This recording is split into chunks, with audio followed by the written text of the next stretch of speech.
ગણેશભાઈ ને અડધી રાતનો ઓકરો કે અડધી રાતે કોને જરૂર પડે કે લુખાવને પડે એવું કહેવામાં આવે છે, પણ અડધી રાતે છે ને આ સિવિલ હોસ્પિટલ ગોંડલ કે ગોંડલની કોઈ પણ હોસ્પિટલના ડેટા તમે જાણી લ્યો કે ગમે ત્યાંથી પેશન્ટ આવે, કાંઈ પણ બનાવ બને એટલે અહીં બંગલે ફોન કરીને કે ભાઈ પેશન્ટ ફલાણા ગામથી આવે છે એટલે તરત અમારે ગણેશભાઈ હોસ્પિટલે હોય, પૈસા હોય ન હોય, બિલ ચૂકવેલા છે, આવા કામ કરેલા છે ને એનો રેકોર્ડ છે મારી પાસે, એના માટે મતદારો જયરાજસિંહ ભેગા છે. ગોંડલને જે મિર્ઝાપુર કીધું છે ને ઓપોઝિશન પાર્ટીએ, એને સાબિત કરી આપવાના છે કે આ ભગવતસિંહનું ગોંડલ છે, આ જયરાજસિંહનું ગોંડલ છે, અહીંયા શાંતિ સલામતી બધું આ ગોંડલમાં છે. પેલા 2 વર્ષ ત્યાં ઉપાડો લીધો તો કે આમ છે તેમ છે ગોંડલમાં, એટલે આજકેલે મતદારો એને આ ચૂંટણીમાં તાકાતથી જવાબ આપવાના છે, જેથી કરીને એને અહીંથી પછી ગોંડલ હમું જોવાનું નથી. ઘરે ઢોર હોય, કપડાં ધોવાના હોય તો નદીએ જવું પડતું, ઢોર પાવા અવેડે જવું પડતું.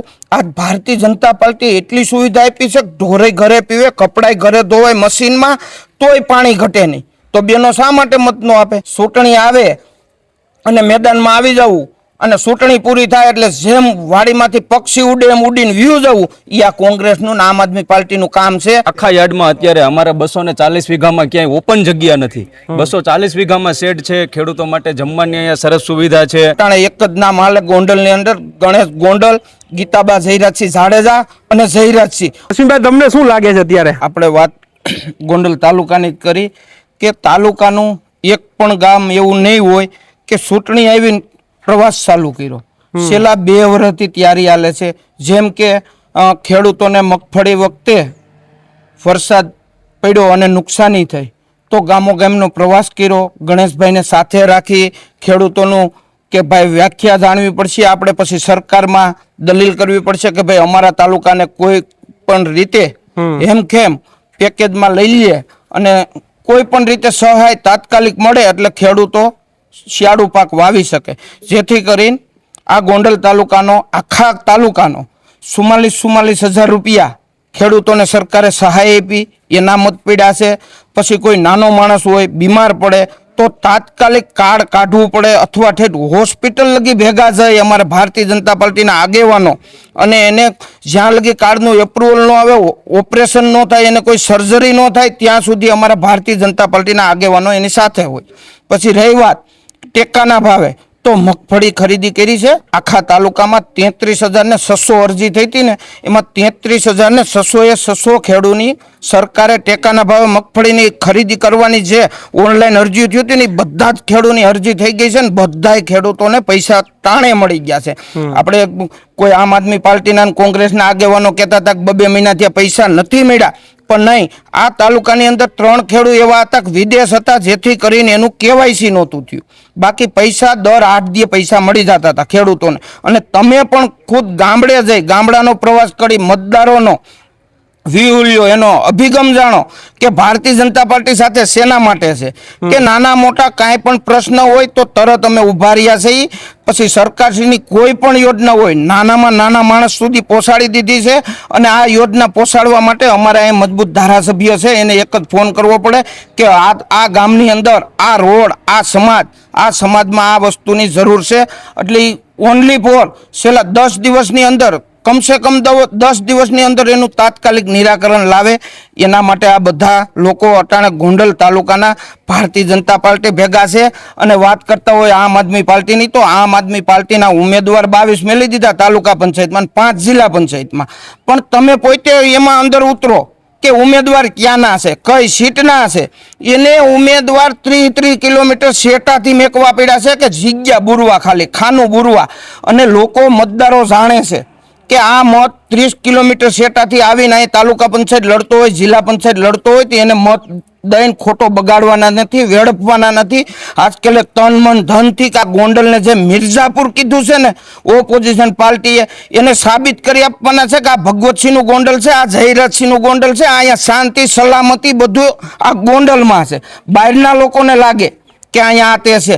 બાકી અમારે અડધી રાતે ગણેશભાઈને અડધી રાતનો ઓકરો કે અડધી રાતે કોને જરૂર પડે કે લુખાવને પડે એવું કહેવામાં આવે છે, પણ અડધી રાતે છે ને આ સિવિલ હોસ્પિટલ ગોંડલ કે ગોંડલની કોઈ પણ હોસ્પિટલના ડેટા તમે જાણી લ્યો કે ગમે ત્યાંથી પેશન્ટ આવે કાંઈ પણ બનાવ બને એટલે અહીં બંગલે ફોન કરીને કે ભાઈ પેશન્ટ ફલાણા ગામથી આવે છે એટલે તરત અમારે ગણેશભાઈ હોસ્પિટલે હોય, પૈસા હોય ન હોય, બિલ ચૂકવેલા છે, આવા કામ કરેલા છે ને એનો રેકોર્ડ છે મારી પાસે. એના માટે મતદારો જયરાજસિંહ ભેગા છે.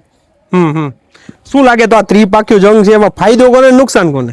ફાયદો કોઈને, ફાયદો તો અમારો છે જ. અમારા મત ઓલરેડી પડેલા છે, ભારતીય જનતા પાર્ટીના કરેલા કામના મત પડ્યા છે. અમારે મત માગવા જવું પડે ને એવી પોઝિશન નથી. પણ અમારા જે ઉમેદવારો છે 22 તાલુકા પંચાયતના 5 જિલ્લા પંચાયતના, એને લઈને ગામો ગામ પ્રવાસ કરશું. લોકોની ડિમાન્ડ આવશે કે ભાઈ આ રસ્તો નથી કે આ વસ્તુની અમારા ગામમાં સુવિધા નથી, એના માટે અમે તમામ પ્રયત્ન કરશું. અત્યારે હાલ ભાદર ડેમ કાંઠામાં ગયા વર્ષે જ અમે 45 કરોડ રૂપિયાની પીવાના પાણીની સૌની યોજનાની જે કાંઈ ગામો ગામ જલ છે નળ તકની યોજના આપણે ઘરે ઘરે અત્યારે ફિલ્ટર પાણી થઈને આવે છે ભાદર ડેમ કમાન એરિયામાં. ઈ જે ગામડામાં છે 45 કરોડ રૂપિયાના ખર્ચે બની છે ને દરરોજ નર્મદાનું પાણી ફિલ્ટર થી આવે છે. જે વાત કરતા હોય પેલાનો સમય હતો કોંગ્રેસ હતી ત્યારે કે ઘરે ઢોર હોય, કપડાં ધોવાના હોય તો નદીએ જવું પડતું, ઢોર પાવા અવેડે જવું પડતું. આજ ભારતીય જનતા પાર્ટી એટલી સુવિધા આપી છે, ઢોરે ઘરે પીવે, કપડાય ઘરે ધોવાય મશીનમાં, તોય પાણી ઘટે નહીં. તો બેનો શા માટે મત નો આપે? મત અમારા પડ્યા છે, અમારા કરેલા કામના મત માગવાના છે. અમારે માત્ર અટાણે યાદ કરાવવા જવાનું છે કે અમે તમારા ગામમાં આ કામ કર્યા છે. ચૂંટણી આવે અને મેદાનમાં આવી જવું અને ચૂંટણી પૂરી થાય એટલે જેમ વાડીમાંથી પક્ષી ઉડે એમ ઉડીને વ્યૂ જવું, એ આ કોંગ્રેસનું આમ આદમી પાર્ટીનું કામ છે. અને સારું થયું હું કહું છું કે એ મેદાનમાં આવી ગયા ને, છેલ્લા 2 વર્ષ ત્યાં ઉપાડો લીધો હતો કે આમ છે તેમ છે ગોંડલમાં, એટલે આજકેલે મતદારો એને આ ચૂંટણીમાં તાકાતથી જવાબ આપવાના છે, જેથી કરીને એને અહીંથી પછી ગોંડલ હમું જોવાનું નથી. અને તમને ખબર છે ક્યાં ક્યાંથી આવ્યા છે, કેવા કેવા વિવાદ કર્યા છે. મગફળી વખતે આમ છે તેમ છે ઘણી વાતો કરી, પણ મગફળીમાં ક્યાંય પણ ખોટું થયું હોય તો તમે પણ ગામડાનો પ્રવાસ કરી મતદારોને પૂછો, ખેડૂતોને પૂછો કે ભાઈ મગફળીમાં તમારે કેમ થયું હતું. અત્યારે હાલ ચણાની ખરીદી ચાલુ છે ગોંડલમાં ટેકાના ભાવે. ભલા માણા ચૂંટણી લડવાની છે તો લોકશાહીના ઢબે લડી લઈ, ખેડૂત હેરાન થાય આવો પ્રયત્ન કોંગ્રેસ હોય કે આમ આદમી પાર્ટી હોય હેરાન ન કરે. ખેડૂતોને કેન્દ્ર ઉપર એની રીતે જોખવા દો, જોખાય છે વ્યવસ્થિત રીતે ભારતીય જનતા પાર્ટી અને આપણા કૃષિ મંત્રી અને ધારાસભ્ય શ્રી ગીતાબા જયરાજસિંહ જાડેજા દ્વારા જે સુવિધા કરવામાં આવી છે અને જે લોકોને સૂચનાઓ આપવામાં આવી છે એ જ રીતે કામ હાલે છે. અને મગફળી વખતે હરેક કેન્દ્રની અંદર સરકારના ક્યાંય જીઆરમાં એવું નહોતું કે ખેડૂતોને જમાડો. ગોંડલના તમામ કેન્દ્ર ઉપર ખેડૂતોને જમાડતા હતા.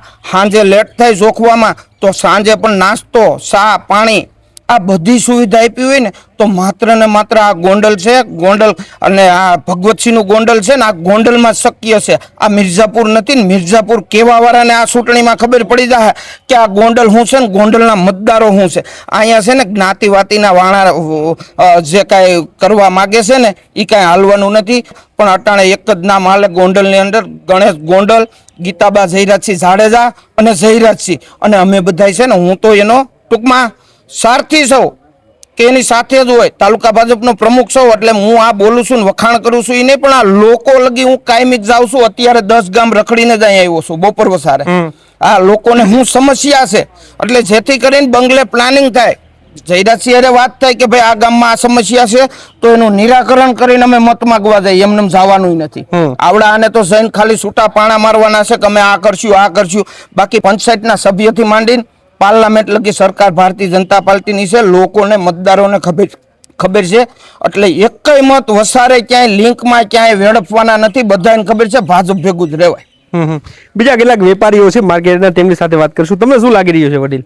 બસ એક જ છે અમારે ગોંડલમાં તો આગળ પૂર્વ વક્તા બધાએ કીધું કે અહીં અમારા જયરાજભાઈ અને ભારતીય જનતા પાર્ટીથી જે માર્કેટ યાર્ડની ભૂતકાળમાં જે હતો એ જે આપણા વડીલો છે એ બધાને ખબર જ છે કે માર્કેટ યાર્ડમાં ભૂતકાળમાં કેવી દાદાગીરી, કેવી ગુંડાગીરી, કેવી લુખાગીરી હાલતી હતી, ખેડૂતો હેરાન થતા હતા. પણ જ્યારથી અમારે ગોંડલમાં અમારા 1998થી જયરાજભાઈનું શાસન, જેને શાસન ધોરા સંભાળી ત્યાર પછી આપ પણ જોવો છો, સતત ગોંડલ માર્કેટયાર્ડનો, ગોંડલ સમગ્ર વિસ્તારનો માર્કેટયાર્ડ ગોંડલ વિસ્તારનું હૃદય કહેવાય છે અને સતત માર્કેટયાર્ડનો વિકાસ થઈ રહ્યો છે. આપ પણ જાણો છો કે આખા યાર્ડમાં અત્યારે અમારા 240 વીઘામાં ક્યાંય ઓપન જગ્યા નથી. 240 વીઘામાં શેડ છે, ખેડૂતો માટે જમવાની અહીંયા સરસ સુવિધા છે, અહીંયા અમારે એમ્બ્યુલન્સ પણ છે. એટલે માર્કેટયાર્ડમાં વેપારીઓને પણ, બહારથી રોકાવા આવતા વેપારીઓને, આઉટ સ્ટેટમાંથી આવતા વેપારીઓને તમામને મળતી સુવિધાઓ અને ખેડૂતો પણ માર્કેટયાર્ડમાં અત્યારે ખુશખુશાલ છે અને અત્યારે ધીમે ધીમે અમે ભારતનું નંબર 1 માર્કેટયાર્ડ બનવા તરફ જઈ રહ્યા છીએ. બીજા કેટલાક લોકો છે તેમની સાથે વાત કરીશું. શું લાગે છે વડીલ તમને આ ચૂંટણી જોઈને? આ ચૂંટણી જોઈને તો એવું લાગે છે કે ખાસ કરીને અમારા તાલુકા ભાજપના પ્રમુખ અશ્વિનભાઈ જે કીધું એ એકદમ સાચી વાત છે. પ્લસ ગોંડલ તાલુકાના તમામ સરપંચો ભારતીય જનતા પાર્ટી સાથે જોડાયેલા છે. તમામ સહકારી આગેવાનો ભારતીય જનતા પાર્ટી સાથે જોડાયેલા, તમામ સામાજિક આગેવાનો ભારતીય જનતા પાર્ટી જોડાયેલા. ગામડાના આગેવાનો હોય તો ઠીક છે, શહેરના આગેવાનો હોય તો ઠીક છે. પ્લસ ખાસ વાત એ છે કે ભારતીય જનતા પાર્ટીનો જે કાર્યકર્તા છે એ સતત ને સતત લોકોની વચ્ચે રહે છે. એવું નહીં કે ચૂંટણી આવે ત્યારે જ દેખાય, પણ ચૂંટણી પતે ત્યારબાદ પણ લોકોની વચ્ચે જોઈએ, નાના મોટા તમામ લોકોના કામ કરી રાખે. ખાસ કરીને ગોંડલ તાલુકાના ગ્રામ્ય વિસ્તારમાં જે વિકાસ થયો છે એની અંદર ભૂગર્ભ ગટર હોય, સીસી રોડ હોય, લાઇટનો પ્રશ્ન હોય, મોસ્ટ ઓફ 100% પ્રશ્નો બધા પૂરા થઈ ગયા છે. જે રોડ રસ્તાના જે નાના મોટા કામો છે એ અત્યારે પ્રગતિમાં છે. મારું એવું માનવું છે કે ભારતીય જનતા પાર્ટીનો જ્વલંત વિજય થવાનો છે. કોંગ્રેસ મુક્ત તાલુકો છે અને આવનારા સમયમાં કોંગ્રેસ મુક્ત તાલુકો રહેવાનો છે. તો આ હતા એના લોકો જે રીતે કહી રહ્યા છે કે ભાઈ જે રીતે સોશિયલ મીડિયા આને જે કહેવામાં આવ્યું છે મિર્ઝાપુર, પરંતુ ગોંડલ છે તે ગોકુળિયું ગોંડલ છે.